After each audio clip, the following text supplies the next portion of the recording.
Hello, hello.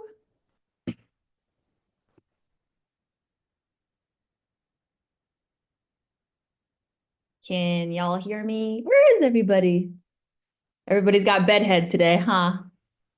Oh yeah. Okay. Good. Everybody's got the beautiful faces on. It's nice to see y'all. Oh, look at the baby, Dr. Kendra.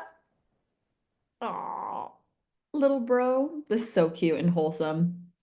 Well, wonderful to see y'all. I wanted to, okay. Before we jump into all of the actual like curriculum, blah blah, I wanted to check in with y'all because the group before you, we cried for like 15 minutes together. We're just all in like a really rough shape from the news and the realities of what our country is doing out there. So I will probably cry on this call because I'm exhausted. But I also invite anyone else that wants to share their hopes, feelings, fears, dreams, because it was actually very cathartic for everyone in the last group just to know that they're not crazy. This is unprecedented times. We are afraid. And to know that we're not crazy for feeling that way was really helpful. So yeah, I'm probably gonna cry, and I give all of you permission to cry as well. But welcome back.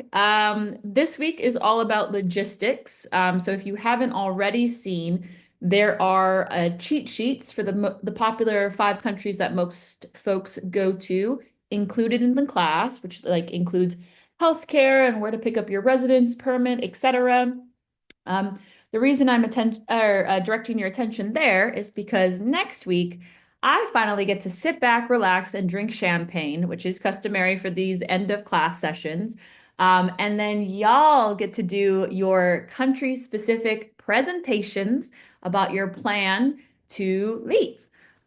Please come, even if you don't finish your presentation. It's the last chance we have to all be together and commiserate, but it's really an opportunity for you to practice the end-to-end planning. And people really love to share resources. We'll put it all in a Google Drive so we can continue to collaborate together. But yes, just a friendly reminder that this is coming up. So, today we can talk about logistics, or we can talk about anything in the prior content as well, because I know more and more questions come up as you start to get deeper and deeper into the content. So, with that being said, let's start with Jila. How you doing? Hey, I'm doing okay. So I've actually narrowed down, I think, 3 universities that I want to look at for PhD. So I did my CV and then I started writing my research proposal. But the top three universities I was looking at was University of Helsinki, Hmm. Stockholm University, and University of Iceland. So I Hey. started looking at that, and I have seen housing isn't too bad. It's easier to bring a cat. Um, and then mo I think all three of them are fully funded. What field am I in?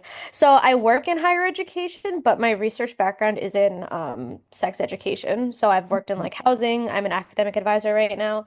But I'm more interested in the teaching side of things and the research side of things. Mhm. So I'm hoping to get through that through the PhD because in the US it is really hard to get into the PhD and faculty side of education. Like the staff side administration isn't as difficult. It's still difficult. But I'm hoping with a little more research and things that aren't specific to education. I'm looking at programs in gender, sexuality, society, things like that. So I'm feeling better and a little more clear than I was last week. So far it's been going pretty good and I'm really excited about it. So yeah, I feel like I have a little more direction now. Yay, direction.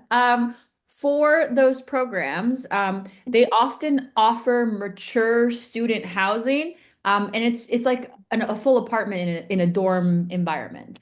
Have you started looking into that? Because that actually goes faster than the acceptances, which is counterintuitive, it feels. I was gonna say that's T. I haven't looked into that yet, but I will, because I was starting with the University of Helsinki and the research there, because that's my top one, I think. And Mhm, how it works for them is they have like once a year an open call for fully funded, and then they open up like actual admissions twice a year. mhm, So mhm. like if I want to be fully funded and do, I have to like get the fully funded and then apply. But the housing is also important, so I also need to do that too. The Mhm. student housing that they offer their mature students, um, Mhm. it, it's I have a client, I can't remember if she graduated this year. She's at the University of Stockholm. I think she pays like 300 euros for her apartment. Yeah. So if you gotta punch someone's mama, like do it. Oh, I will. I don't even need reason. Like if it's just for this, I'm going to it. Yeah. I think she also has a cat as well. So Oh, yay. yeah. Do you know what the programs are? I'm just so curious now. Yeah, so for Helsinki, theirs is a, hold on, I have this big spreadsheet Mm. of all the things that I'm doing. Um, And correct me if I'm wrong, but mhm. in the Nordics, the departments have money and funding for a specific department and possibly topic, and then you find those topics and then apply to them directly. Yeah, so it's a little bit of both. So I could either do an open call where they're like, hey, this is fully funded and this is the kind of research that we want, and then I could apply to that. Or I could propose my own research. So I'm looking at both options just to keep it as open as possible. Because I could argue almost anything like ever. So keeping it open to both. Helsinki, their program is it's like gender, society, and culture norms, and then Iceland, I think, was just gender, which Mhm. is fine. And I can't think of which one Stockholm was. But I think I had like came out with like five or six schools, so I'm just happy I narrowed it down to three. Yeah. Because there's a lot of schools out there. It's a little overwhelming. Yeah. But yeah. So, housing is a priority. Even if you just Mhm. like email them, tell them that you're in application right now and, like you just want to secure a spot. That's how competitive it can be. Um, and then I had one other piece of advice. Oh, yes. Um, Mhm. your passion is gender studies, and I fully support that. Want to encourage you to do that. If you at all choose to exit higher education as staff or as admin, including technology in some way in your thesis is a really natural way for you to interview for other jobs. So it's basically spreading your risk. If you, it gives you the opportunity to study gender and sexuality as you wish, but it also puts something in your back pocket because I really do think technology is going to impact the way that we speak about gender and sexuality.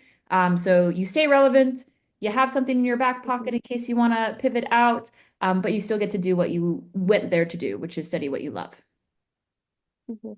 Cool. I'm really glad you said that because in my master's thesis research, I like did a whole portion on like how the internet and like COVID-19 and like hybrid learning impacted sex ed and like people's Mhm. access to those types of resources. So I wasn't sure if I was going to expand on that or just find a different type of technology to integrate into it. Mhm. Because I just everything is always changing in education, but also just technology. So I I will agree. definitely add a little bullet point for that too. Maybe even like technology and mental health in Mm. certain sexuality subgroups, because the way that queer people use technology and deal with loneliness is so different to the straight white male Mhm. epidemic. I don't know if you know this guy. He's like a handsome cisgen white man with a lot of tattoos on TikTok. He's also a gender and relationships researcher from Oxford, but now he's in Australia. Anyway, he gets a ton of PR and press to do what he loves just because he connects sexuality and relationships to like the digital age, Mhm. and we want to get you paid and funded. Yes, please. Cool, very exciting. We're gonna come visit you and your Yay. cat. Yes, please do. He's on the windowsill right now. You can't see him, but Oh he's no. excited too. I'm glad. Thank you. Chandler, you and Art are in different places today? Yes, they have a cold, unfortunately, so we're No. quarantining. Oh no, in the same house, or you like send No, notes to them? Okay. separate, separate. They're with family right now. Wow. Um, So we have a couple of questions. We Tell went through both documents, the like logistics and the like cultural chameleon one. me. Um, so I think for us, or like the thing that seems to be the most confusing is like how the timeline for moving works Mm, when I'll be on a student visa mm, and then they'll be coming with a family reunification visa. mm, The big thing that we've seen is that some people have said that like the sponsoring family member has to have their permanent residence visa, or sorry, their permanent residence like status before family reunification can happen. But I'm guessing since we don't need an entry visa, that's probably not the case. Is it permanent or is it just the permit itself that you're reading online? I'm honestly not sure. There's so much out Okay. there. I don't know if That's anybody okay. else had this. There's so much information. So I have a family that did something similar. So she's on the student visa. And when they made their applications here in Germany, and actually I would advise you to not make your application in the United States. Come here and make your application in person. Um, they applied all at once. So she Okay. had the requirements for the student visa, and they were part of her student visa application, but it was the family reunification documents that they filled out. Okay. So then with the like logistics of the blocked bank account as well, Hmm. the like however much you have to have in it per person, that was also something that was like a little confusing to find since as a student I would need to have enough in a blocked bank account to fund me for the 1 year. I think it's around like 12,000 euros, something like that. um do we also need to have enough to support art as the spouse that's coming over? So far we've been budgeting to have enough money in the blocked bank account that would be for like both of us just to be safe, because having more money is not the concern. Yeah. But if we don't have to like sort of set that aside, so it has to come out month by month, Hmm. that was one thing that we weren't sure about.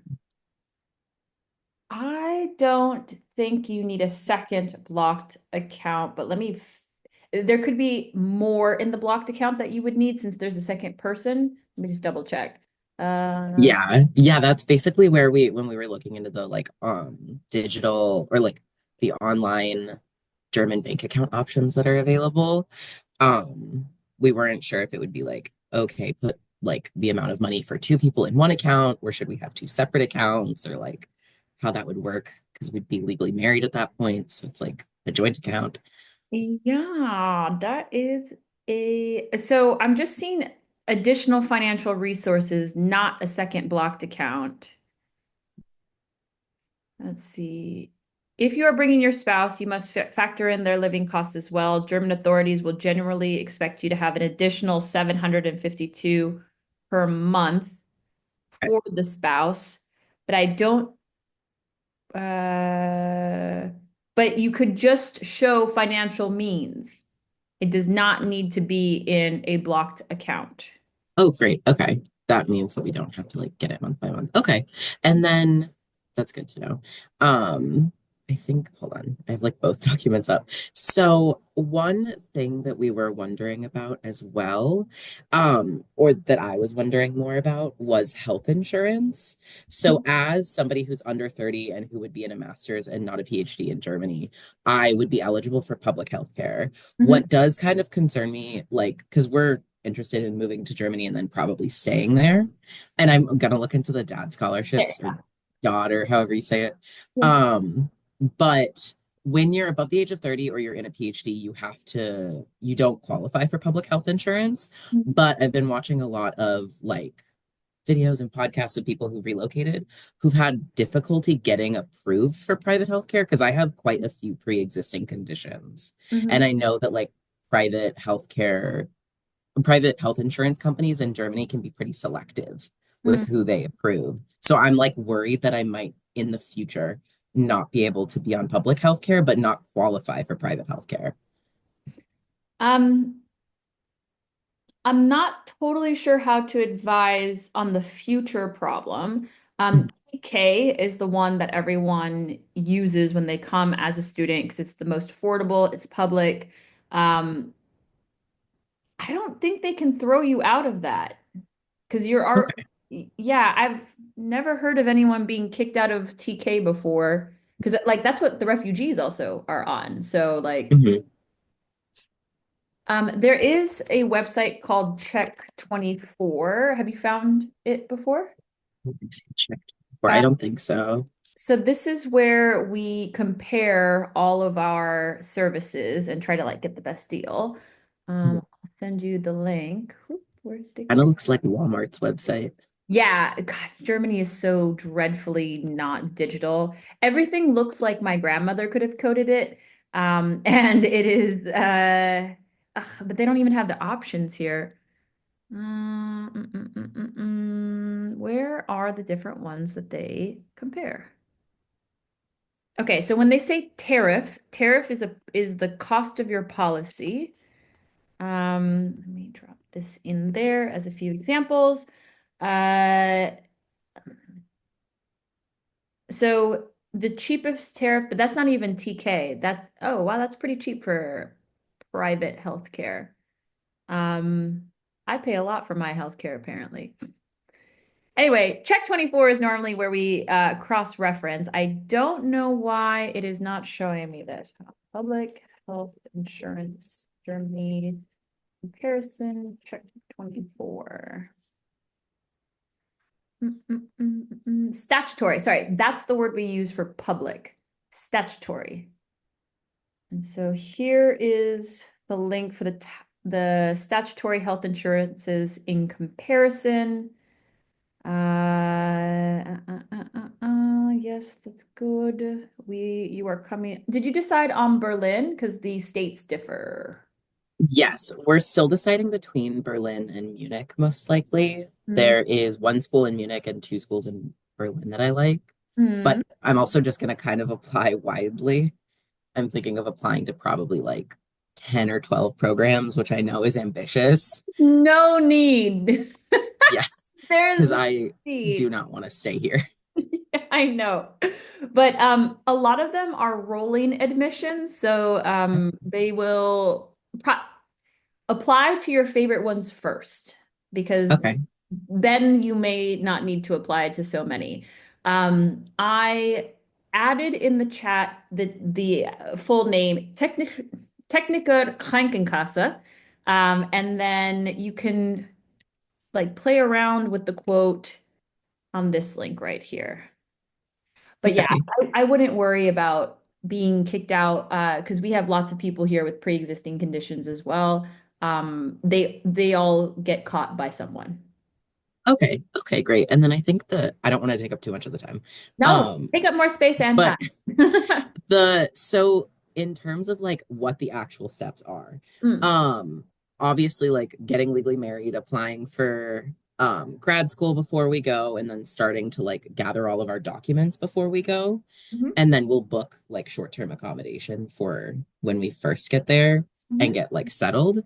Um, from what we were putting together for like the next steps once we're in the country, the first one would be getting the address registered, right? mhm. And then taking all of that information to the actual foreigners authority appointment because I cannot say any of those German words yet. They're so long. Ausländerbehörde, you're gonna get there. Yes.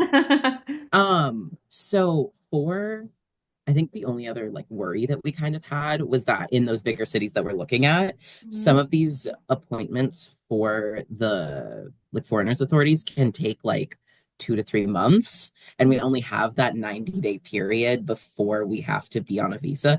Have you with anybody you've worked with or anybody that you know, like has that time expired? Should we like if it's running up, should we apply for like a tourist visa? Like, yeah. Um, so this is a convoluted question. Not because of the way you asked it or anything, but Yeah. because there's so many different things that could happen. Um, let's start at the beginning. When we're thinking about how to time it out, you need your acceptance letter before we can file any paperwork. Mhm. And then the expected timeline is 3 months for you to arrive early. That's normally how we go. When do your programs start? In the fall? Yeah, they all start in October. October. So we'd probably be planning on arriving around August. Right? August, September, October. Yeah. So August, no one is here and everything is closed. Love that. Okay. Yeah. Okay, so more like September. Probably. You can start studying without getting your official paperwork already. So it's fine if you arrive and then you don't have like your holding documents until November. Um, when you're actually here and you start trying to make appointments, first of all, appointments show up every morning at 8 a.m. So if you're like sitting there with your finger, you can often get an appointment within like 2 to 3 weeks. Okay. You try to plan ahead months at a time, that's when you see the like 2, 3 months timelines. Um, so with that in mind, there's a chicken versus the egg situation where you need to get your accommodation registered, but you need a bank account to pay for your accommodation. There's literally a company that specializes in that, or you can use Wise. I can't remember for the life of me what that company's name is. Simple Germany does a really good job of highlighting these companies. I will drop them in the chat. They're also a wife and wife duo. We love that. And they're personal friends of mine. They're great. So they can absolutely point you in the right direction. Okay, great. Yeah. Oh, awesome. Okay. Yeah, and I think the other thing also is like Um, in terms of us arriving and then Art starting to apply for jobs, we're planning on starting German lessons this summer or fall and getting them at least an A1 certification, if not, which they have to, but we're hoping to maybe get a little higher. Um, in your experience in like mechanical engineering, mechanical designing, they have by this time next year, I think they'll have like 2 to 3 years of like in field or like sorry, I'm so tired. Like specific direct experience. Mhm. Do you think sort of within that 2 to 3 month time period, that's like a reasonable amount of time to get hired, or do you think it could take a lot longer, a lot shorter? You're coming in at the end of the year, and so as Yeah. a like from a financial perspective, this is when the budgets are the smallest for new hires. This is also when you start running into like these weird holiday periods. Here in Germany, we have half terms where all the families and their kids take off, and they're in the middle of October. And so with it goes half our workforce. Then December 1st, everything shuts down again. Like we're all at the Christmas markets. We'll go to the queer Christmas market when you guys come, and it'll be super fun. But that's when we start to run into these longer timelines. Um, with your professional experience, Art, I think you could land a job in 2 to 3 months. The thing that could stop you is these freaking holidays. So just have enough money saved in your back pocket for that. Okay. Okay, great. Yeah, I don't think we had any other questions.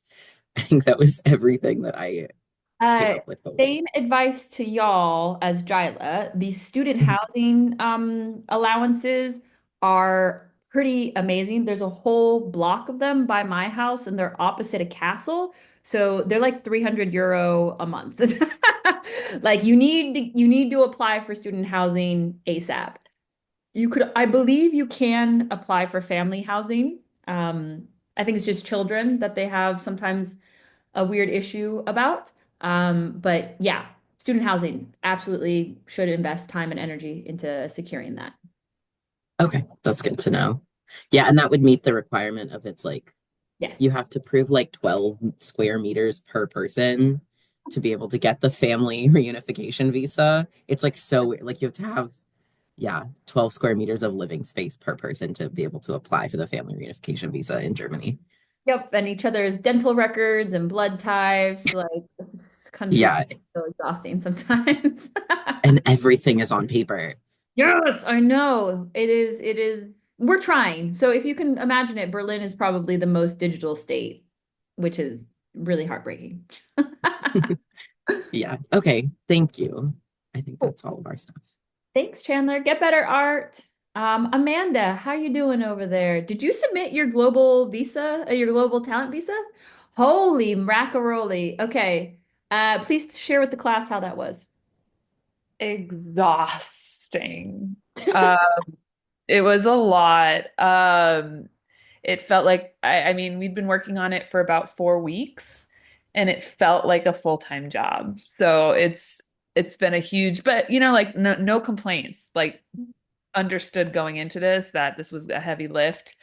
But excited that we kind of came to terms with it. Honestly, the biggest part was um the endorsement letters needing to be from different, well, okay, I don't know if I explained this in the last one, but it alongside just like my Emmy win, I had to, prove my exceptional talent to the UK government outside of the Emmy win. So you needed a letter of endorsement from it could be international or a US company basically endorsing my talent. So I obviously went with ESPN and I picked a senior leader. The irony in all this too is it has to be someone who can speak on behalf of the company.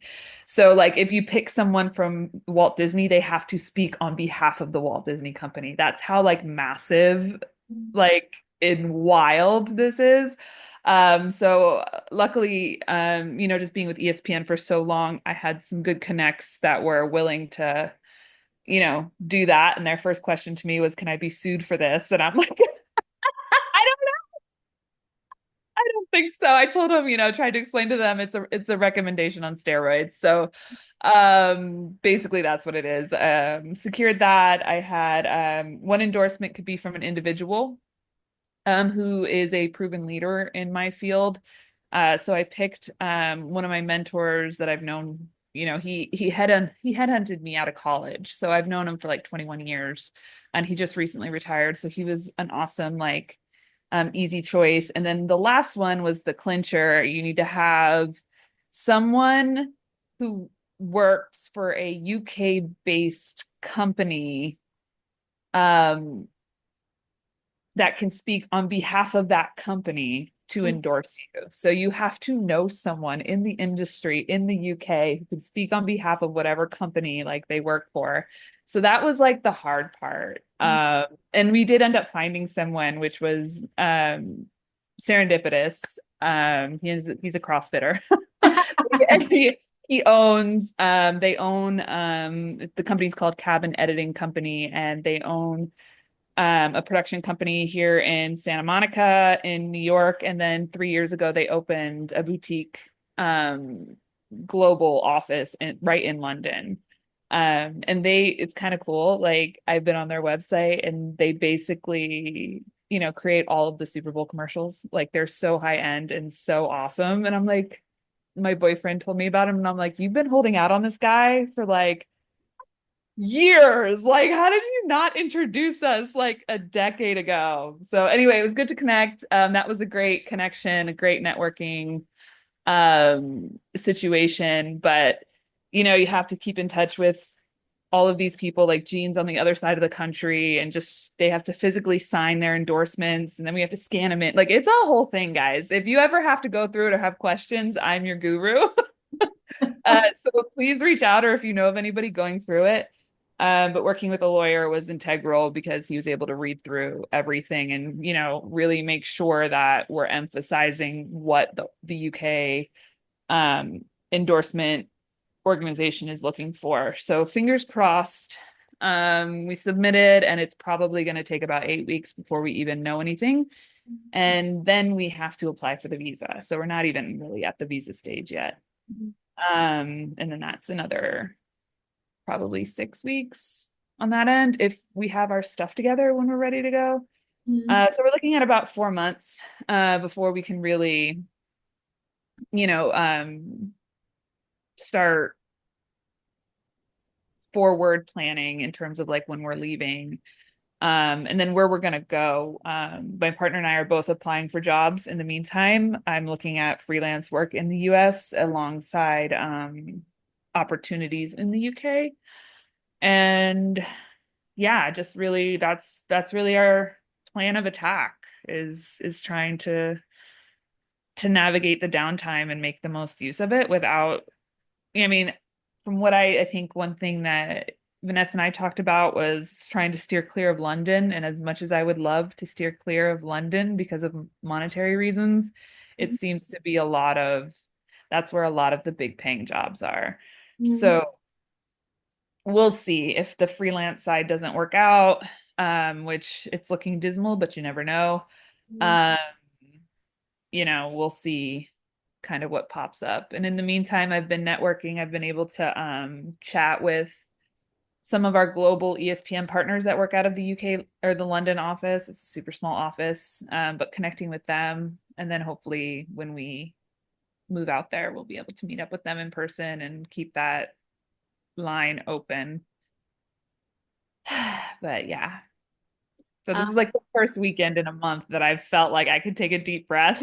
yeah. Like, Oh, you worked so hard. I'm so proud of you. Congratulations thanks, on submitting the paperwork. thanks. I'll take that. I'll take it. I will Yeah. take it. Because it was, a lot more than I had bargained for. I thought, hey, with my Emmy, this is going to be a shoe-in. And then I hired a lawyer, so this is going to be great. And it was just like, woo! It was, yeah, it was like a marathon, if you will. But all good things, like all exciting, like super hopeful. So Hmm. Did Nick tell you it was going to be 4 months? Because I have a feeling it's going to be less than that. So the only reason he kind of said, because I went onto the PACT. So PACT is the organization that endorses your endorsements. Mm. Um, and it says with the amount of and applications right now, it's about an 8-week wait just for the endorsement side of it. So I'm telling myself 4 months just so I don't get anxiety about it. Mhm. If it's sooner, even better.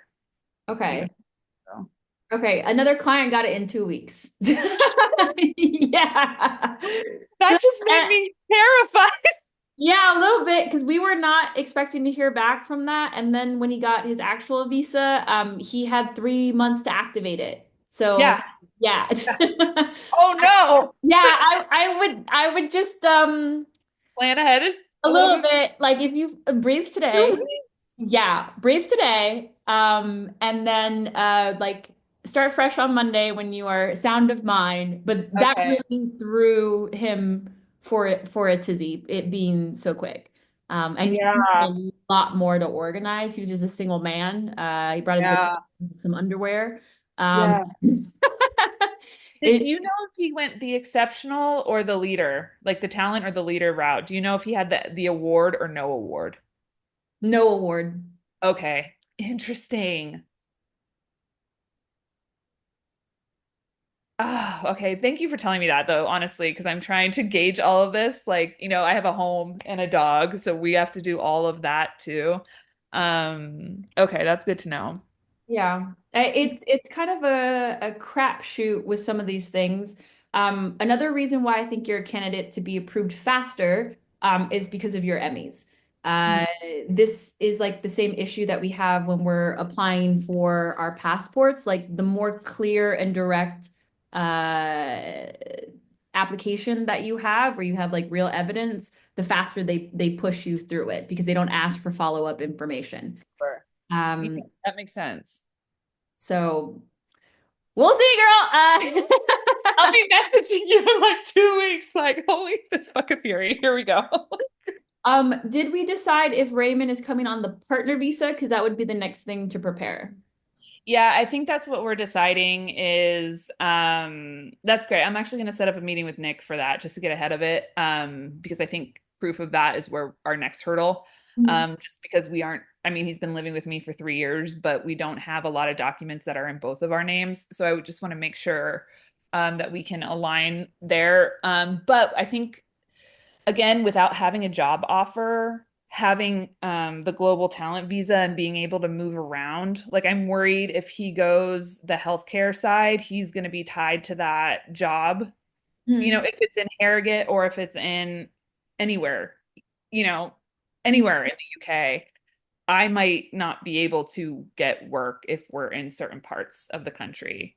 Whereas I feel like he has more opportunities. He's applying to a lot of universities for Mhm. research studies and things like that. So his his opportunity base is so much wider than I think mine is from what I'm seeing in responses to job postings versus responses that I'm getting. Mhm. Um, so I think even though it is more expensive, I think staying on the global talent side and having the freedom to move around as we need to makes more sense than him being tied to one part of the UK and being on a different timeline than me too.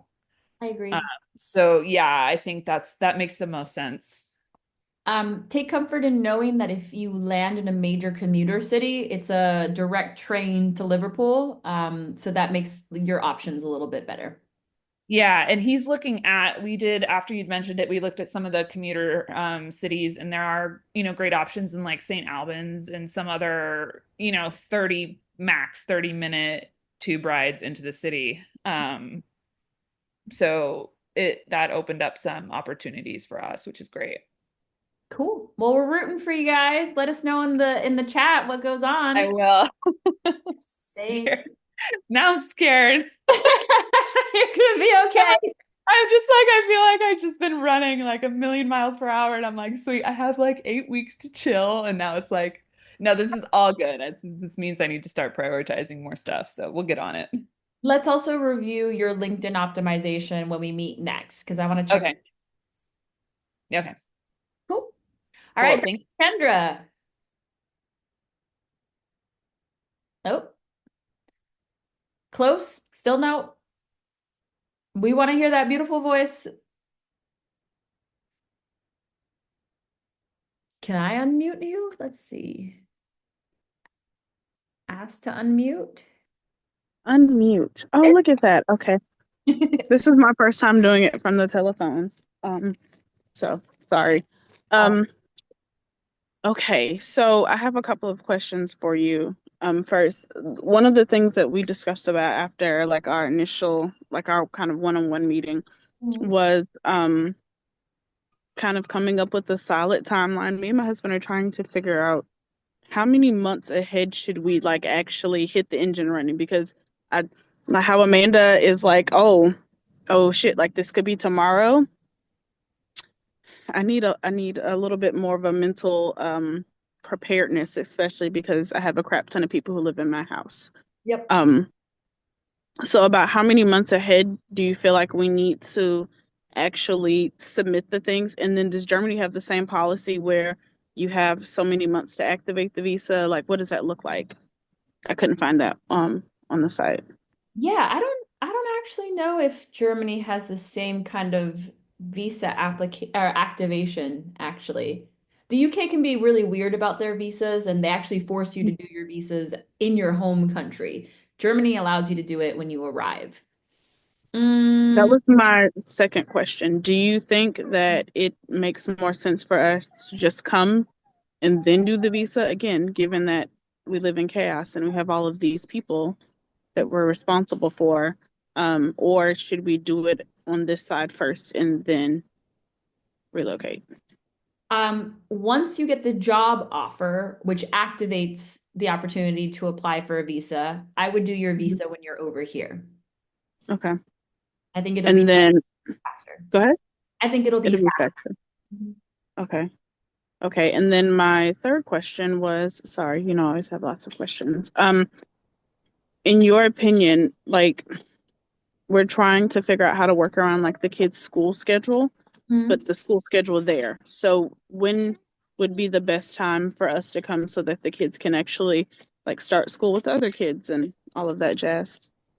So schools work differently out here. Germans don't want their kids in their house. So the summer is 6 weeks long.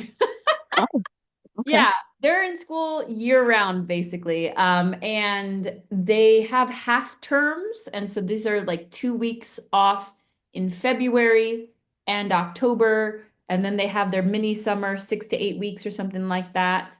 But all of the states are on different schedules because they don't want all of Germany, their kids and their parents to go off at the same time. So it Sure. really does depend on where you end up landing. Let me just go. I would follow the kids' school schedule, to be honest. School schedule in Germany. Do. All right. So what are no, we want months, not timelines. Okay. In Berlin, the school year typically runs from August or early September until June or early July. And then I guess like the mid-July until mid-August is when that mini break is. So yeah, that would be the best time to try to plan it. Mhm. Honestly, because you have so many people in your house, the priority should be like, how do we get your husband a job so we can trigger the Mhm. process and then let Mhm. everything else fall where they may. The biggest hiring points are between January and June. That's when we have the most budget. That's when the most applications are processed the fastest. After June, it can be a little hit or miss, but this could be a good thing for you guys because it gives you that 6 months to plan, start to downsize, and then you hit the applications hard come January. Okay. Um, okay, that helps. That makes sense. Logistically, kind of reporting out. So, in our one-on-one, you had suggested that we had a certain amount of money put aside, so we've gone ahead and done that. So we have like that stuff kind of figured out, and then we started the actual like looking at the paperwork and pulling it because I think it was maybe Chandler who said it. Everything is in paper. So it's a lot of paper to read and that to try to, you know, understand all of it. It's a lot. And So you we've remember started to your apostle for your marriage certificate, right? yes, yes. So they here, I'm in Atlanta. Here we were able just to go to like the local courthouse and have them smack it on there. So that part we were able to get done.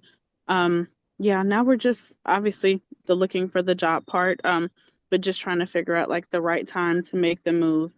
And then what we're probably going to end up doing is like scheduling another one-on-one to go through the job thing just because I was out of town.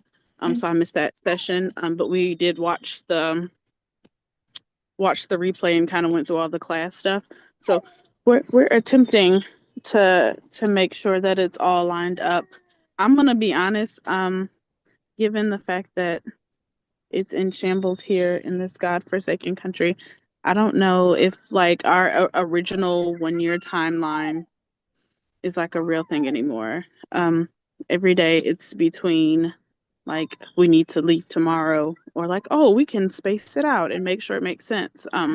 So I very much understand earlier when you were like we were crying. I'm tired of boohooing, so we're really trying to figure out I don't know where to go from here. um and it's like if the fear right is that if we wait too long, will these opportunities be available to us, given the fact that we don't even live in a real democracy anymore?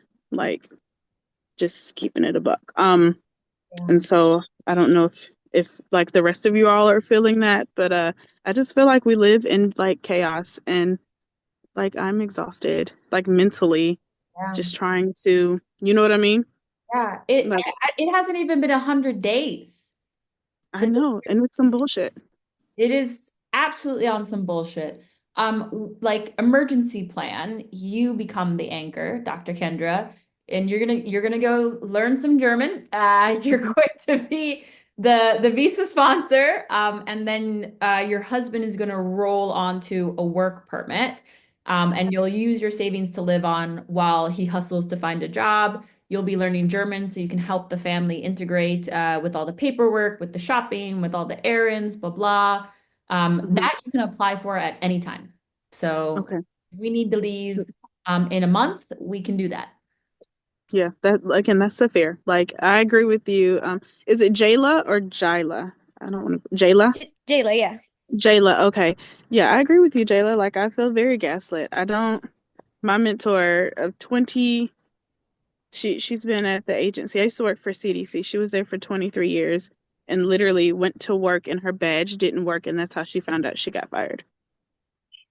the hell is it? Like, y'all, when I tell y'all it's actually crazy.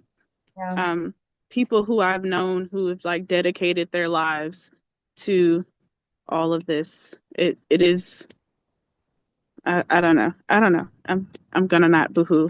And everybody else is like all strong and y'all holding it together. But yeah, so for a long story less long, we're just trying to figure out the sweet spot and then still um take as much of a like mental break as needed, which is why like I'm sitting outside my house and my husband is and my kids are planting flowers, like because it's a little crazy out here.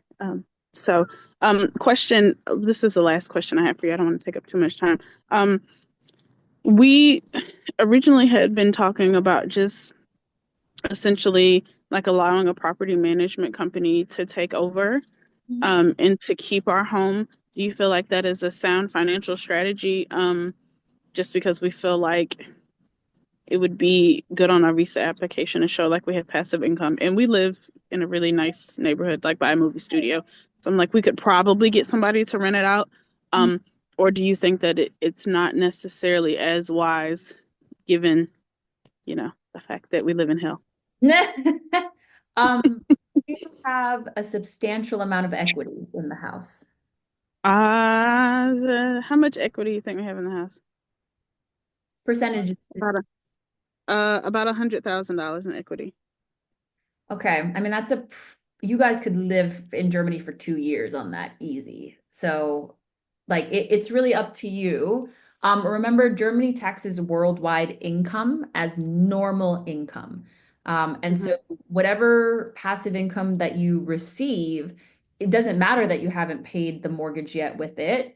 It's going to be taxed. And based off of what I know from your husband's background, and yourself, you guys are more than likely going to be in the 45% tax bracket. So like you're not keeping a lot of it after it. And then if you sell after you've moved abroad, you're going to be hit with double taxation. Okay. So it's a personal decision. And it really depends on like how many ties do you really want to maintain in the United States? I think the thought process is if and when we decide. Oh yeah, I told her that. If and when we decide to come back, like we want to have like a home base. Also, we know that like our house is never going to be as cheap as it was when we bought it, right? So we do at some point in time, like we want to come back and visit, and we want to, do all of those things. Even maybe like come back and stay for a couple years in the future.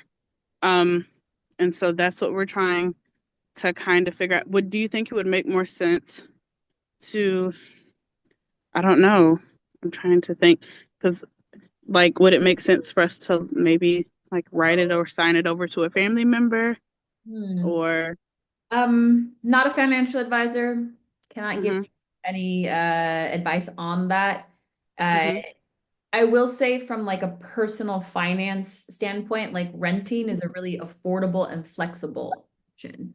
And so in the future, I know you want to have a base. You could rent a base. Maybe one of your so fewer kids are in or out of the house. Maybe you want to move because you have remote jobs now. We just don't know what you're going to be like in 10 years. right? You're in Atlanta, right? Mhm. Yeah, okay. Maybe Atlanta's underwater. Eaten by swarm Possibly. bees, who knows? But it's really up to you guys about how much you want to deal with. Houses are not a low maintenance investment vehicle. Mm-hmm. Okay. All right. That's good to know. Thank you. Sorry to be incredibly unhelpful with that, but No, it's not unhelpful. I think it's a realistic thing. Because again, like we were just like, oh well, maybe we'll just let a property management company take it over. And my husband even mentioned like if we just needed like fast cash, we could like take out, they call it a HELOC loan here, like taking out a loan on our equity because we have so much of it. But I don't know if it's worth it if that is all of the issue. Um, but yeah, we kind of built the house, so we'll have to part with it. I think that's going to be difficult. Yeah.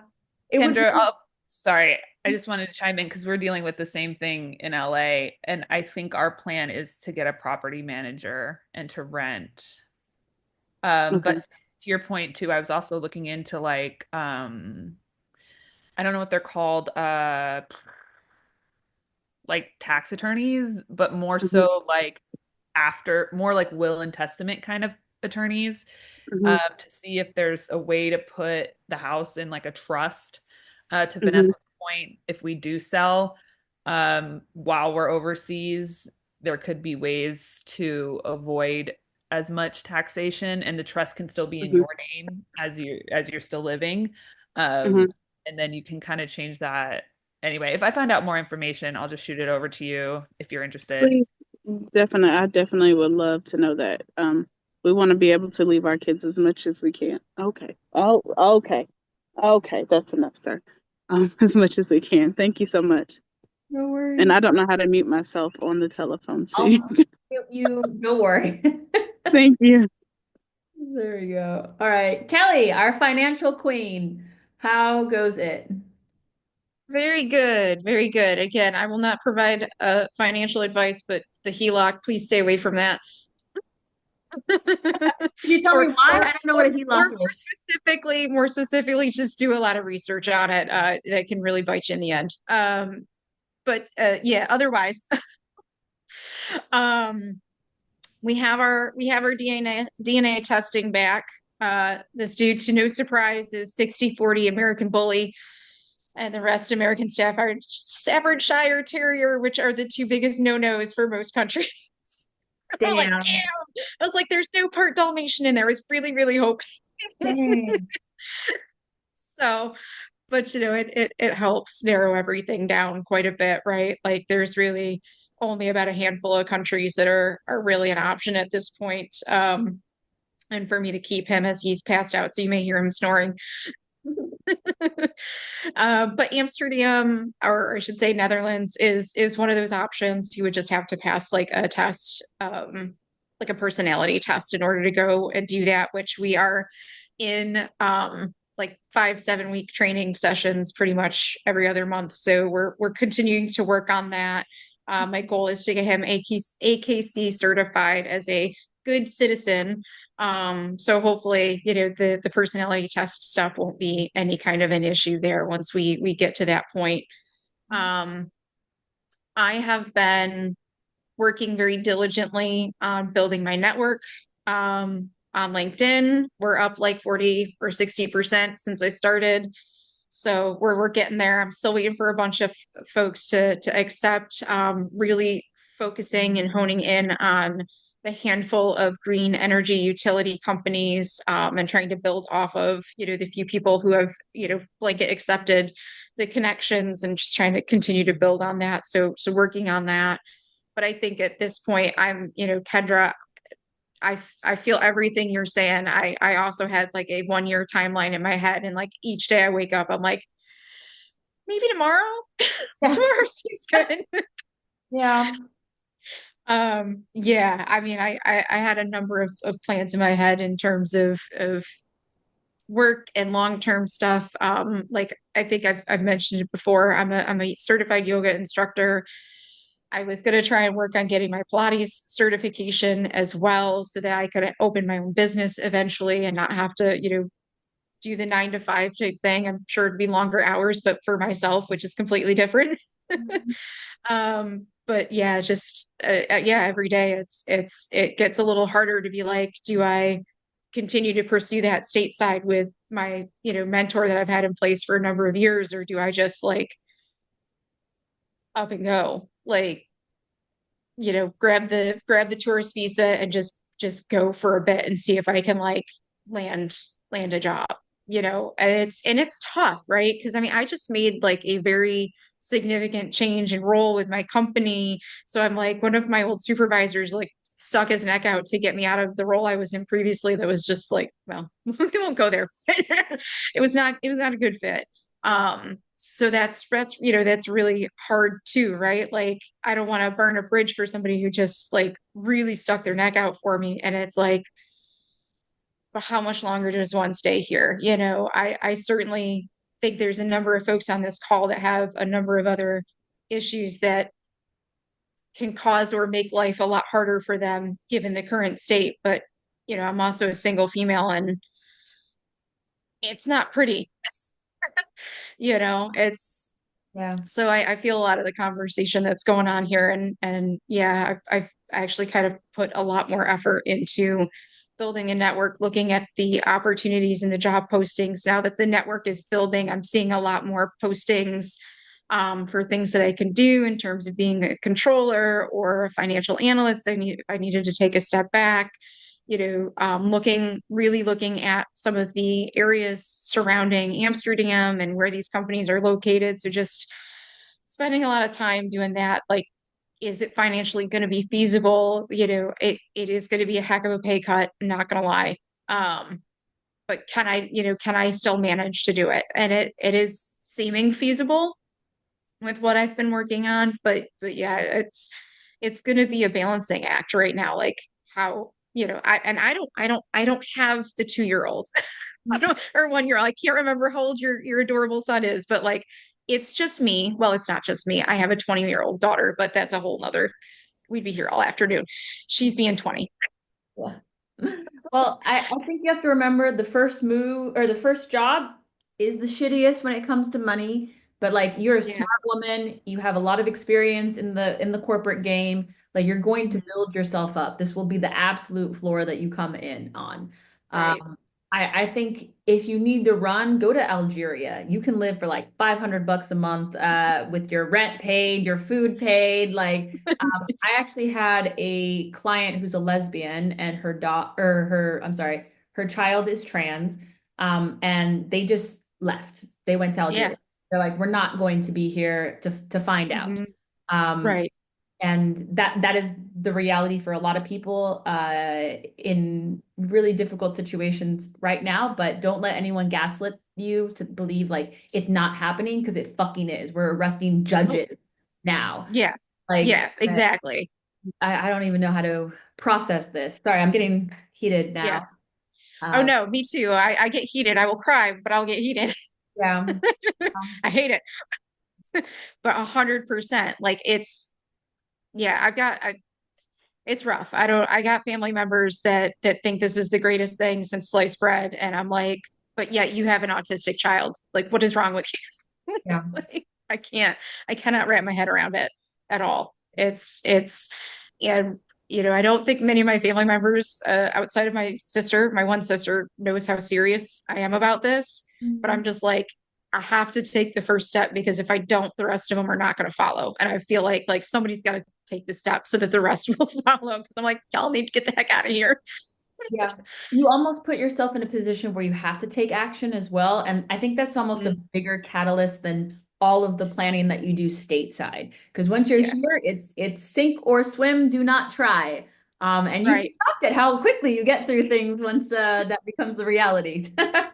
Yeah, exactly, exactly. So like with all of that, like one of the other big things that I was looking at, and I know it's gonna, you know, obviously from Amanda, like you know, what you've been going through. I know this is not going to necessarily be a super quick turnaround in terms of getting, you know, a job offer or anything like that. But like in the meantime, um, looking at language courses, is there something like if I'm looking at the Netherlands, Dutch is not something in this podunk, very white area that I live in upstate New York, like that's a given. Is there a good option? I'm gonna have to go online that helps you get ready to take the A1, B2, whatever it is I've got to try and take. It's definitely not B2 because that's like near fluency. But I think you're stuck with online if you can't find anything local, unfortunately. Yeah, no, that's not. You're lucky if you get Italian as an additional option outside of French and Spanish here. That's it. Sorry, but I think you're doing all the right things.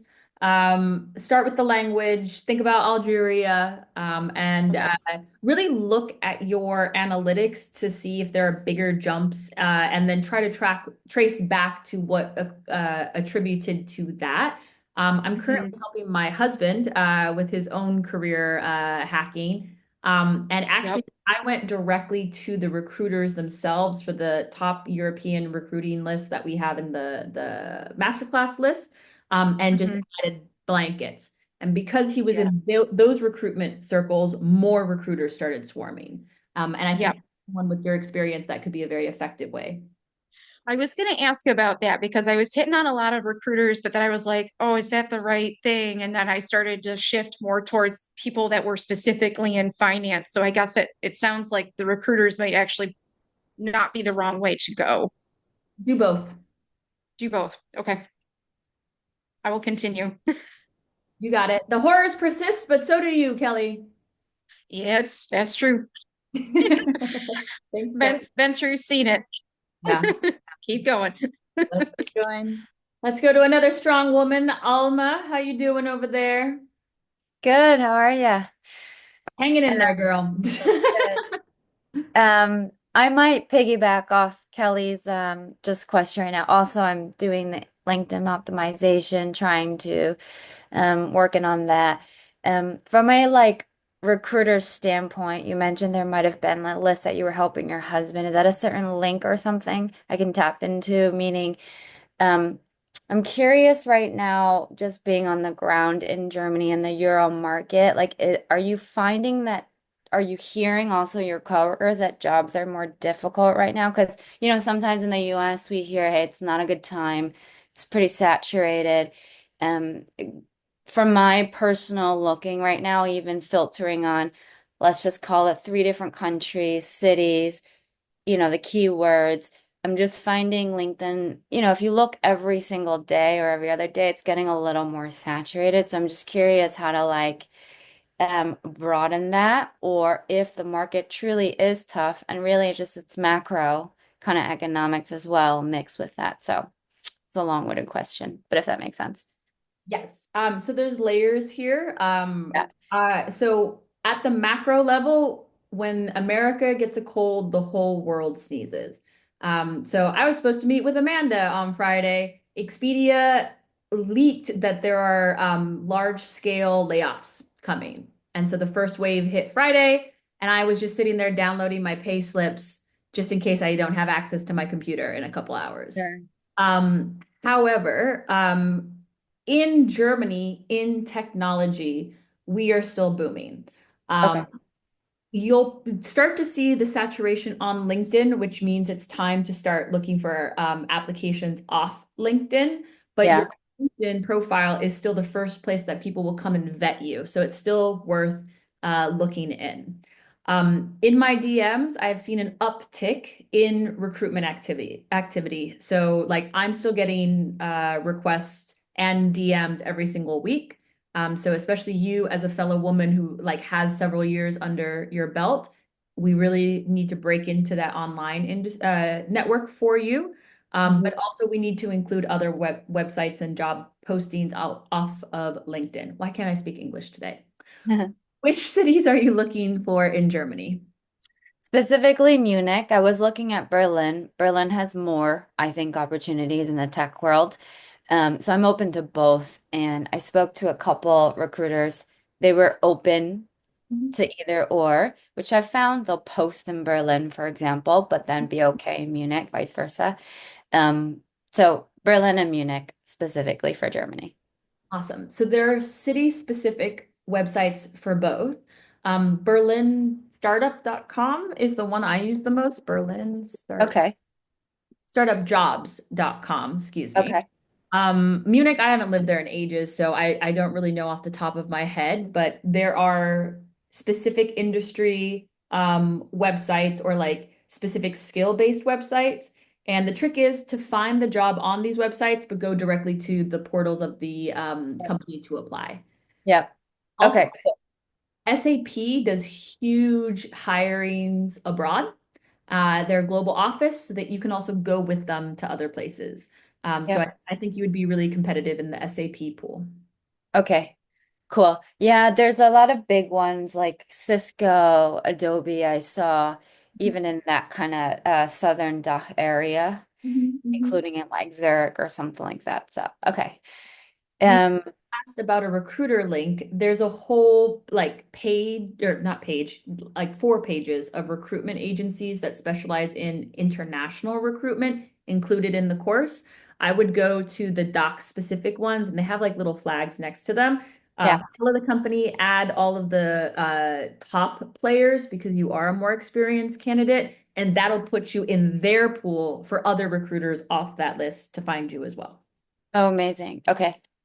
That's super helpful. Um, cool. Okay. So that makes sense. That's on like kind of the job search front still going. It's almost like you build your pipe and then it goes back down. It's like a roller coaster. I'm sure you'll feel it. Yeah. This is why I can't be a salesperson. I just get so defeated when the pipe is down, and I'm like, but you got to have that grit. So picking it back up again. Yeah. Um, I did have a question pivoting slightly now to more of the logistics piece, the lawyers to tax attorneys. And I know you put in some links in there on helpful websites. Naturally, in America, like TurboTax is like our number one kind of service across all of a couple other areas. But like when we want to consult with somebody, do we go through kind of these sites? And I know you, again, you put on like green something back services and another one, my expat taxes. Basically, I guess my question is, where do I even start to find someone to consult in terms of taxes or lawyers? Like where do I Google search or go through the software? Like any advice on that? Yeah, it depends on who is doing the taxing. So if it's for Germany, there are plenty of startups that specialize in like German consultation tax. There are Okay.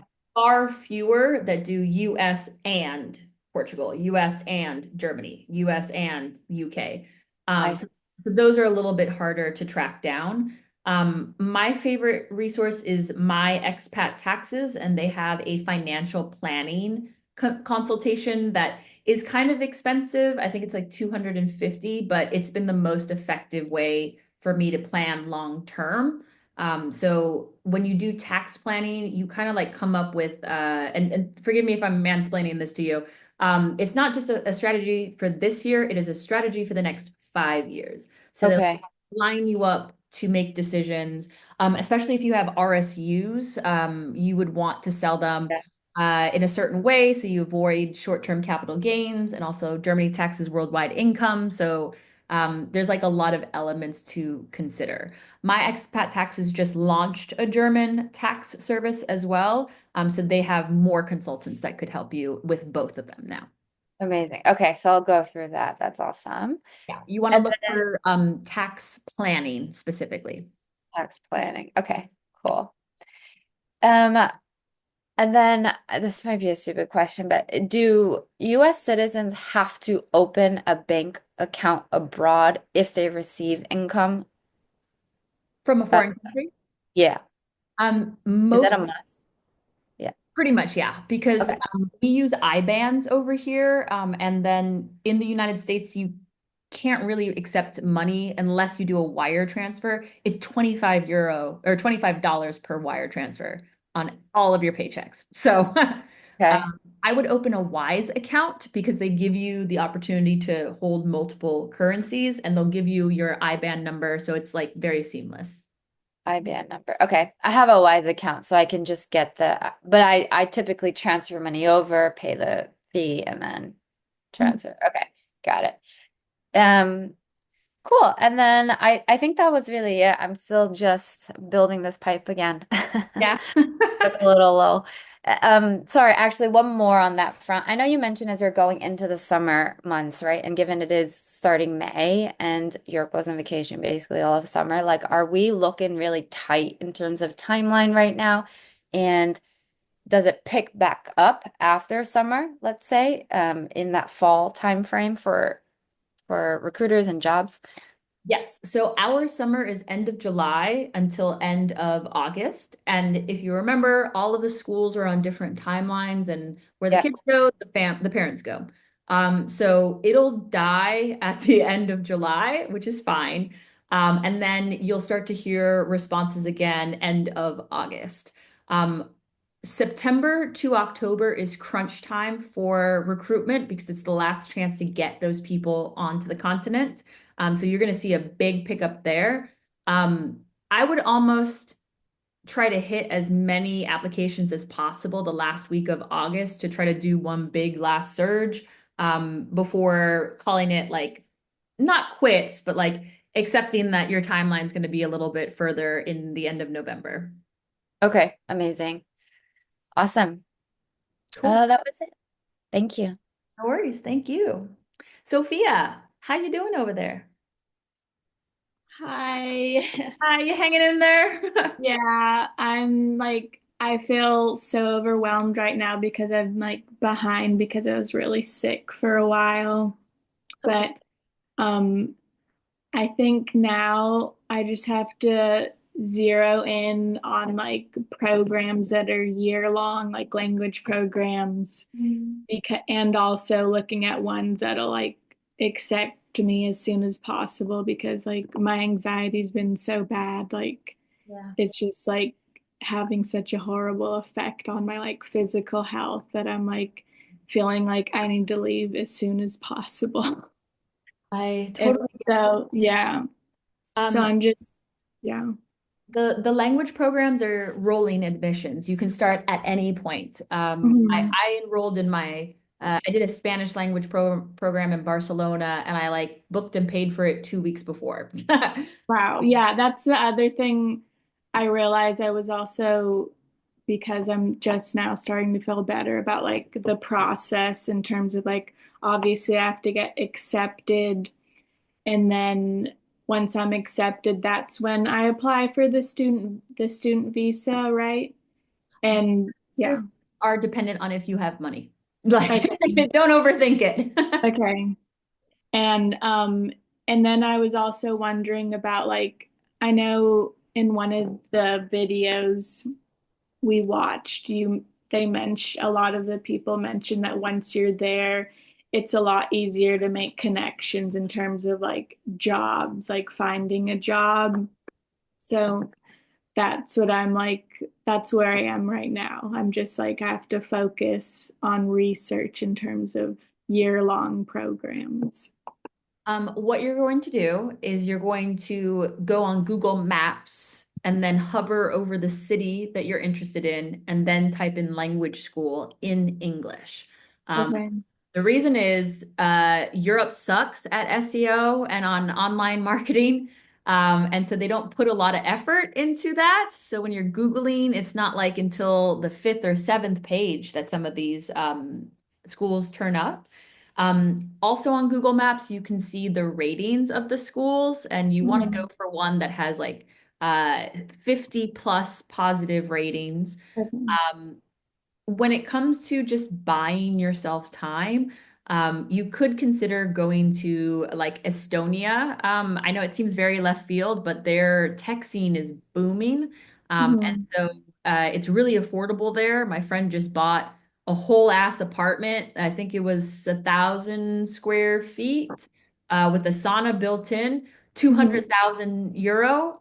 Mhm. She's like, I'm just gonna put this down on cash. And I was like, Yeah. good for you, bitch.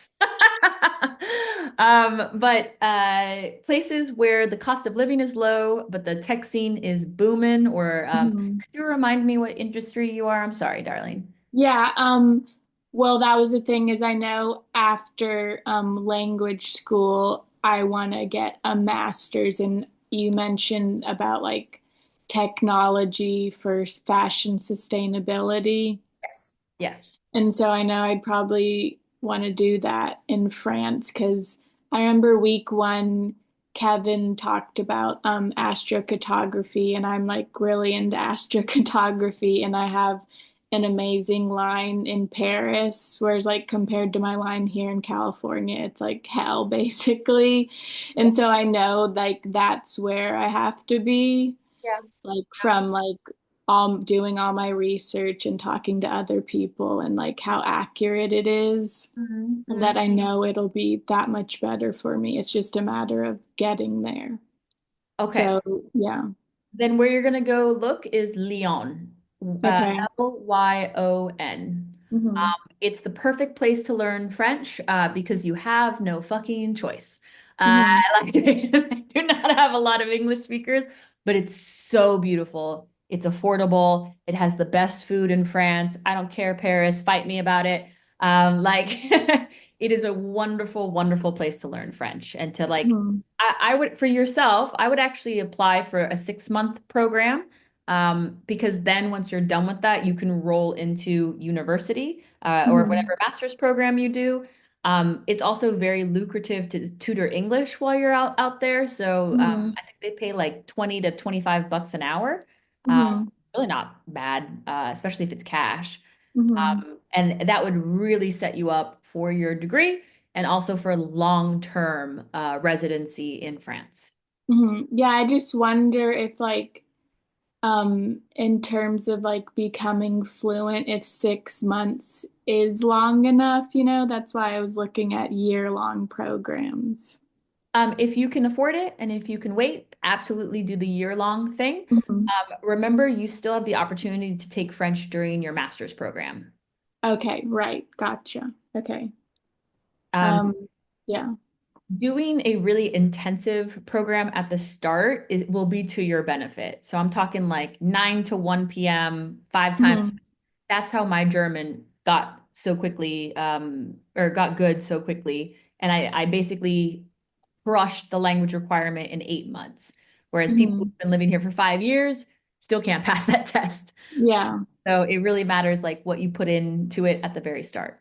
Oh yeah, I'm definitely motivated to Perfect. learn as soon as possible. Then you're Yeah. okay, Sophie. Okay, thank you. No worries. Kevin in the flannel. How you doing? Well, Is it sorry. is that flannel? I think it is, yeah. Okay. It's like a Eddie Bauer thing. Yeah. Yeah. How are your applications going? Um, I have not been very diligent this past week. I've been very echoing what other people have said, overwhelmed by just in general job and life things. Mm. Yeah, I don't know. It was like I was late to this meeting because of nap time. It's Your like nap when time or the kids? the kids, it's like when I can't get her down for a nap, I'm like, how am I gonna get out of here if I can't even like, you know? Mm. Um, no, and then also just so I did go through my LinkedIn and my CV and did a lot of the optimization from last week. And Awesome. strangely, I feel like I haven't seen like an uptick. Like I changed my title, and then that's sort of been that was the theme last week of my life was like arguing with people at my company about job titles and stuff. Although I don't think anyone was like looking at my LinkedIn and being like, what is this guy trying to do? Um, but just like the because again, I'm in the Department of Defense. I'm in a DoD connected contractor, right? And my company decided that they were going to start calling so in DoD contracts, there's this thing called a principal investigator who's like on the contract. Their like name is on the contract, and they generally interface with like the whatever customer entity is paying for the work. Mm. Um, and my company is like was started as a research company. Anyway, they were like, we're gonna start calling PIs tech leads, and I was like, whoa, whoa, whoa. So that was like a whole because they don't really perform technical work. They're more like engineering managers. Mm. But maybe that was just me like having just modified my LinkedIn to say that I was a tech lead because that's really what I do like day to day. I was sort of um justifying, that's what I can call myself inside of this company sort of a thing. But yeah, I have not been very diligent about going through like my job board emails. Mm. Um, I feel like I get several every day from this Irish job board, but also I keep seeing like software in general. It's not like a great time to jump ship, right? So that seems challenging. my wife, who's also in, the same industry, actually, so she had applied to HubSpot, and I think it was her cousin. Like, we connected and tried to do like a recommendation, but apparently that got rejected for whatever reason. Mm. Um, but my wife also applied to MasterCard like at the same time, Mm. and that's still sort of outstanding. I don't know. I'll have to go and ask her about it, but yeah, it's just I need to actually uh she and I need to talk about like timeline, and we probably need to discuss this with we actually have a fiduciary, Mm. like a local fiduciary, but I don't know, similar to what I think what Kelly was saying about uh people in your life like and being motivated to leave. When I have this because I've had this discussion before with like my younger sister, my mom, like my friends down, friends from college, like my neighbor. Basically, everyone's like, "Yeah, we know that you're gonna leave eventually. You've always talked about leaving," and I'm like, "But why?" It's weird to me that it's at other points in my life I would talk about the differences between any given European country in the US, and yeah, I get like hard gaslit. So like I definitely understand all of those things. It's just like I feel like I've been trying to leave for a while here and there, but I need to get more organized and push harder probably. Mm. I don't know if harder is the action verb. We just need Consistent maybe? Yeah. yeah, consistent, I think is the Yeah. right word. So now that the changes are made, the next step is starting to expand that network, and that's going to be way more impactful than just like Right. tweaks to your That's title. right. So I've connected with not even 100, I don't think. I know like in the course, didn't you say like 500? Yeah. Um, I think I already had like over 500 connections on LinkedIn, but they weren't there, right? So I don't know if that's just also I was like looking at my analytics earlier in the call, and I already have like, recruiter and software engineer, I think were like the my top two categories of people find. So it's like I think I'm there. I just need to, yeah, connect with more people, right? Mhm. Correct. I think also it's 500 connections per city that you Right. can apply to. And so remind me your last name again, Kevin. It's Jones hyphen Evans. Jones hyphen Evans. Let me just see if I can. Oop, Kevin Jones hyphen Evans. Yeah, where are Need you? to like update my photo because I haven't had long hair for a while. It's all good. Yeah, I think some work could be done with the descriptions. Otherwise, it looks great, and it's really your network that we need to hit hard on. Also, similar advice to Alma, go to that recruitment list that I have and start going through them. Once you're Okay. in the recruitment network, that's when things really start to blow up as someone who is in tech. Okay.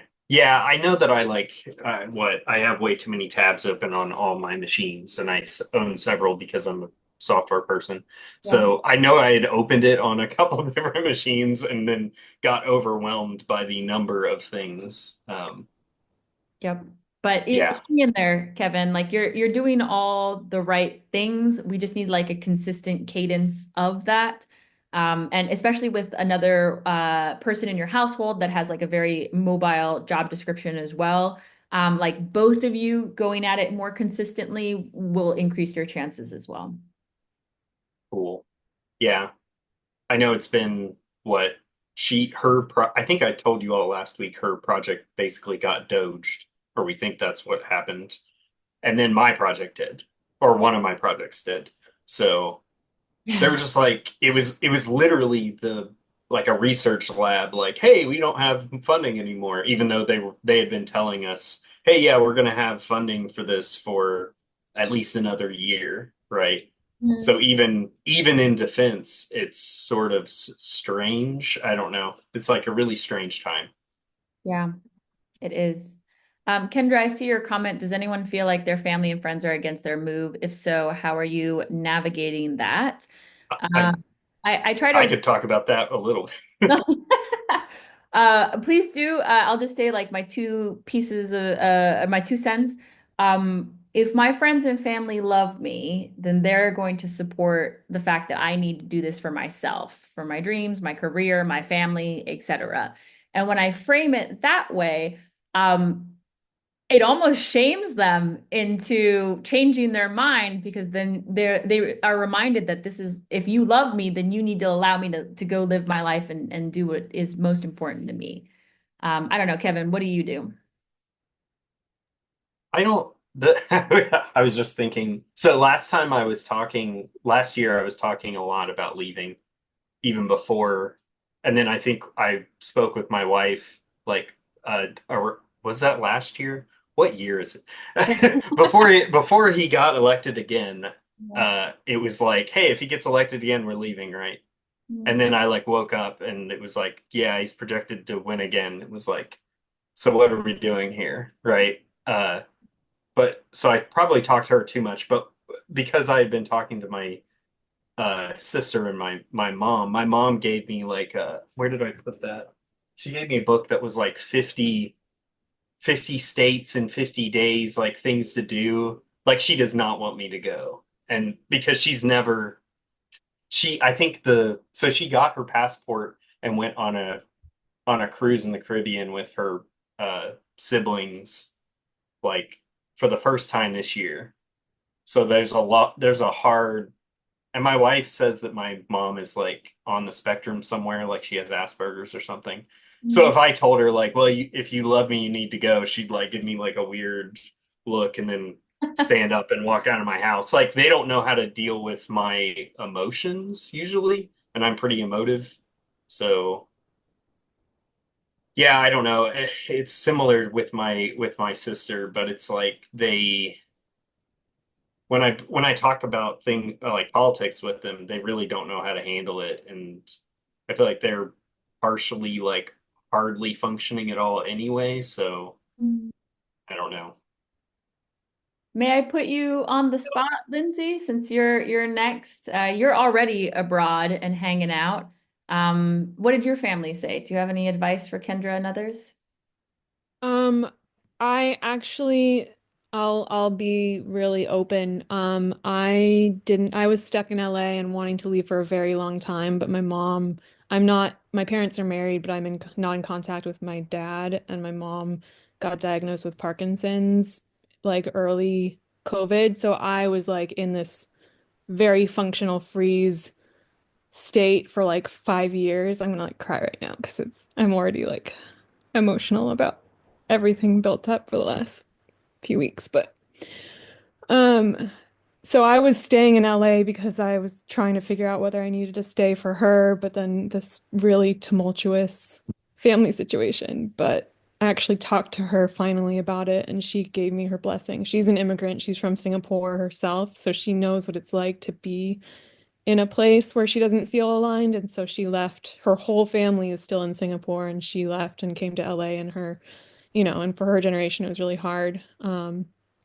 So it was kind of like getting her blessing, even though she's sick, even though, you know, that helped me make the decision to just leave LA because she was like, "You're not happy." So I wish I wish I could offer the same, I wish everyone had that experience with their families, but I know it's not the case.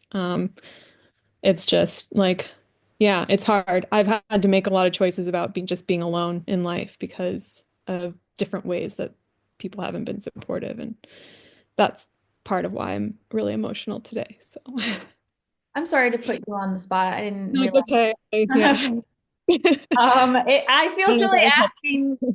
is there anything I can help you with today after you shared that really meaningful story with us? Thank you so much. Yeah, well, I don't know. Kevin, were you done with like what you were?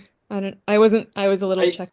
But I don't know. I had some tangential thoughts, but I don't know that they're like I feel like I need to. I still haven't used the free, what is it, a 45-minute thing Yes. with you? I haven't done that, but I wanted to like prepare for that with my wife before we did that.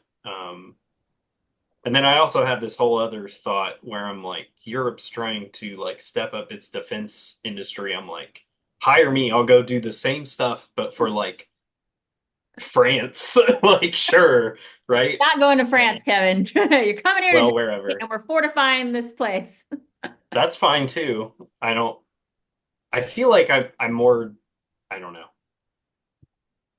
It's like the whole language barrier thing. I can't imagine myself speaking German, but I have no idea.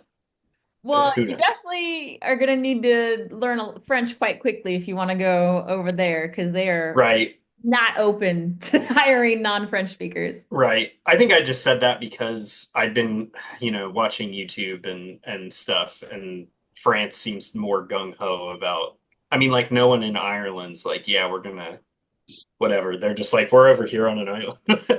But Yeah. We'll talk more on your one-to-one. Anything else we could help you with, Lindsay? Yeah. I think I just need a hug right now. Oh, I'm sorry. We hug you through the screen. We're with you. You're not crazy for trying to pull this off. This is exactly Yeah. where you should be. Um, you're so Yeah. brave. Oh my God, taking this on, just leaving, like all of us admire you so much. And Yeah. I'm sure everyone wants to be exactly where you are, which is doing the thing, walking the walk even if it's like in between cries. I'll share why I cried this morning. So this is another bill from the German IRS. They want me to pay 32,000 euro, even though we fucking settled the audit. Um, I like emotionally cannot continue to fight with these people about me being here and being a business owner, blah blah. But I have to get the fuck up and keep fighting. But like this is my autism ball that I just like nervously squish. Like I don't know if you guys have noticed, I do this a lot on my calls. It's self-soothing because I'm like three minutes away from being bankrupt at all times, apparently. So you are doing the best you can, Lindsay. Maybe you just need a little autism ball too. Uh, I do, because yeah, I have a lot, like I've compiled a bunch of questions as I've been listening to people share because it's helped me ground because I feel Sophia very similar in quite a few things that you shared, but just like really behind because I haven't been doing like any of the stuff because I've just been so anxious and then unsettled because I'm like constantly moving from place to pet sit to pet sit, having to interview to get approved, like get hired for a job that creates a sense of home and stability for me. So it's just like exhausting. And I'm just like, should I just go to fucking Greece for 3 months and chill out on the beach and just give myself a relaxation vacation? Because like I feel like I'm not able to make the most of this group coaching because I can't, like I'm processing things really slowly, or just like I'm struggling to make decisions and because of all the anxiety, and I don't want to make a decision from the anxiety, and all this like internal panic is coming up because of the state of the US, and like it feels great to be outside of the country, but like being on a deadline of a visa where I'm like I can only stay in these countries for a few months because I don't have the legal visas set up. So it's just like it's really, really intense and hard emotionally doing it alone. And like, I wish, yeah, Sophia, I also have a really great astrology line going through Paris. So I'm like, oh my God, like, let's move to Paris together.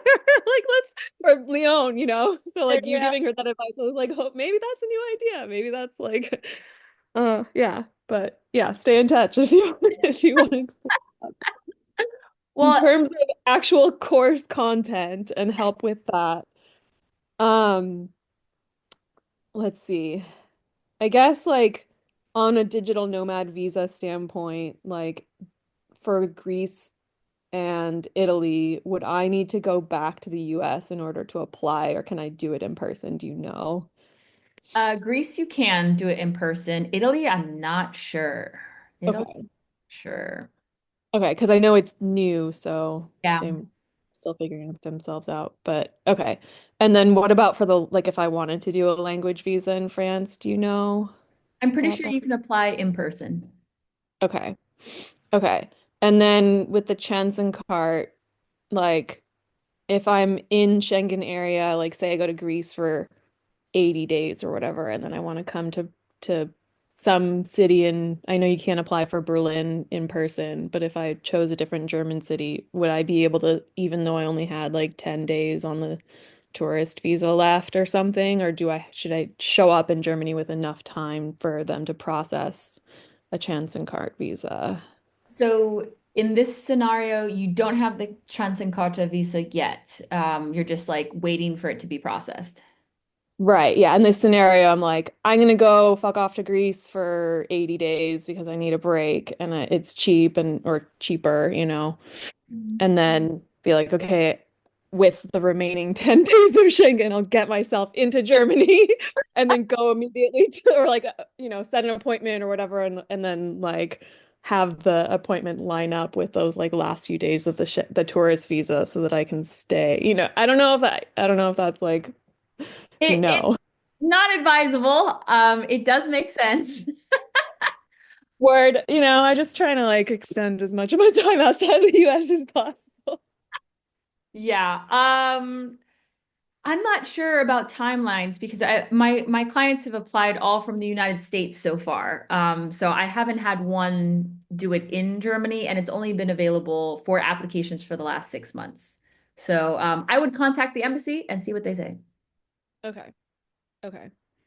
Um, and then I think kind of the bigger thing is like just feeling a little bit discouraged when it comes to work and because I'm in so many different transitions and I'm like, well, if I did do the chance and cart, then I'd need to stick with the current career path that I'm on. Or if I were to try and go the work visa route, regardless of country, like it's bringing up a little bit of like imposter syndrome slash like because I don't have a technical, it's just about framing things in a way that is more like corporate speak, even like I'm competent and intelligent and all these things, but in terms of like careers, like I don't have tech like the tech background, but I'm tech adjacent. So I'm just curious, like I know I've like every time you've thrown a suggestion at me, I'm like, I don't know about that one. Oh, I don't know about that one. And so I feel like I'm like wasting this whole group course coaching opportunity and like being like, I don't know about that. I don't know about that. But I don't want to miss out on like your insight and be like, this would be you'd probably be most successful looking at like this country or this kind, like how to finagle my work experience so that I'm not just like blindly trying to like network with people all over. So, I will start this advice by saying, you just heard Kevin, who has a long history in tech, wonder what he can do if he's like good enough to transition abroad. We've heard Alma talking about building her pipeline, even though she's not sales. I myself, I'm starting an AI startup. I'm just a little bitty like product manager. Like Kelly's gonna quit her finance job and teach Pilates. We all have no fucking idea what we're doing. We're all doing the best we can. But with your specific circumstance, you are so lucky to have a career and like years of experience behind you. I would swallow the bullet for like the first year, get your work sponsorship, get your remote job, whatever it is, and then pivot later. We can only do one thing at a time. Right now, there's a global world apocalypse and fascism on the rise. If we don't have to make a career pivot because we have marketable skills, that's what we're going to focus on. okay. So is like Germany probably a better country to focus on? Like what Alma was asking in terms of feeling saturated and the macro versus like just everything feels daunting in a way. Is that like is there any sort of direction around pursuing a work visa that you might have for I would my say back? Germany and the Netherlands for yourself. Okay. Yeah. Okay. And similarly, if it seems too saturated on LinkedIn. Start to find city-specific job posting portals and industry-specific job posting portals. Okay. Okay. And then last question, I think. In terms of the logistics, because like Ireland and the Netherlands were top of my list, but I feel like in my research they seem to be having like the worst housing crises of all of the countries in Europe. Do you have any like tips or Um, so the housing crisis impacts people who do not have our skills more. The okay. salaries that we're going after are the top tier, and I'm going to be honest with you, we're part of the problem. But like, I know that's like, other there's only so much we can do. You are not the sacrificial lamb that's going to lay down in the United States and be like, I don't want to hurt anyone, so I'm just going to die here. No, we are fighters. And most importantly, we are giving back to the community. We are paying taxes, we are integrating, we are creating communities around us. So we're going for it. It's not going to be a walk in the park like it would be in Greece and on a beautiful Greek island. But you're going to make enough money to handle it. Okay.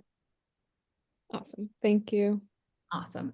All right, Kevin, will you take us home? Because my husband's glaring at me. He wants to go to bed now. I'm sorry. Oh, you're on mute. There we go. Well, I'm pretty much gonna echo pretty much what everybody's saying. What in particular? Well, um, I know like yeah, Lindsay, Kevin, and Alma and others were, mentioning about the whole LinkedIn optimization, and I try to, follow what we did from the past, class, but still not getting hits, or I guess the recruiters that are reaching out to me are more like here, but they're like, contract, jobs. Mhm. Um, and probably that's because I was working with Santander before and they needed someone from asset management, or IT asset management, which I was trying to avoid, that role. Um, and then I was also doing some of the changes, resume changes that you were sharing with me. So, Mhm. uh, but yeah, other than that, just still trying to apply, not just Berlin or Netherlands, but pretty much whichever is like available, I Mhm. guess close to it. Just kind of apply to it and see what I can get. I already got a lot of rejections either way, so just How big is your LinkedIn network if or for specific cities? Because it sounds like you're spreading a lot of your effort, which might be holding you back a little bit. wouldn't say a lot. Yeah, we want 500 per city that we're interested in. So could you narrow it down to two cities for now? So just 2 cities. Two cities. I mean, I yeah, I did choose I guess one for Berlin, or I guess one with Netherlands, as you said before. Okay, cool. So did you choose Amsterdam in the Netherlands or which city? Um, I think it was at Amsterdam. Okay. Even though many people have told me that Amsterdam is pretty expensive. It's not cheap. It's not cheap. I won't lie to you. You might want to shift to The Hague instead if the Netherlands is of interest. Berlin, I think, should be the first place that you put the most effort in. So start there. Start with the recruiting lists that I have in the master class as well. Submit your CV once you're done with the edits we discussed, and follow those people and connect with those people on LinkedIn. But it's really going to be about building up your international network, and then maybe even considering that extra masters that we talked about, because IT management is very competitive. in the European Union. So I think we might need to focus your skills a little bit more with either like experience at your current job that is a little bit different, or possibly a master's degree, I think would be a really effective pivot. Well, I guess every time when you said like the master degree, I guess to me, I was thinking like, oh, that's gonna delay like, you know, probably like another year or so. And just kind of like how everybody's saying like, I mean, we're trying to leave the US as soon as possible, with everything that's going on. Yeah. And probably everybody's in depression, so Yeah. uh, and just like, the last week I didn't think I put too much effort is also because in our work our supervisor will also always say that oh, this person they're on vacation, do you guys want to do overtime? Which we're like, they're already on vacation for a long time, so they're probably either fired or laid off. Fuck, that's So fine. Yeah. yeah. Yeah, I'm sorry, Kevin. This is, for the lack of a better term, like an unprecedented time. So like there's not going to be a perfect and easy way out of it. There are winter programs for master's degrees in the European Union. So if you can show up 3 months prior to, the start date is in October, November. So like you could, in theory, be on the continent in 4 or 5 months, if that's something that you really want to do now. And if you want earlier than 4 or 5 months, Algeria, 365-day work visa or tourist visa. I know it's not the ideal pathway abroad, but like you said, like there's a real urgency for something now. I think that would be a really effective way to do it. I had a previous colleague told me about Albania also had something like that, being able to be there for, the whole year, but I don't know if how the job market is over there. There is none. Yeah, that's why they offer the 360-day visa. Okay. So it would be a remote contract that you would want to bring over there, or even like teaching English online is a good way to get some cash in the door. Yeah, I mean, I guess, it's not just Berlin, but also the Netherlands and other near countries. I've seen like some roles that have done before, which are in tech support, specialist roles or that. But I mean, when I see their descriptions, it seems like, yeah, no, I have that experience. I have done it before, but I mean, in the end, it's more like you don't know why they reject you. So Yeah. With I guess I'm not sure what I'm missing, or is there something that just doesn't add up?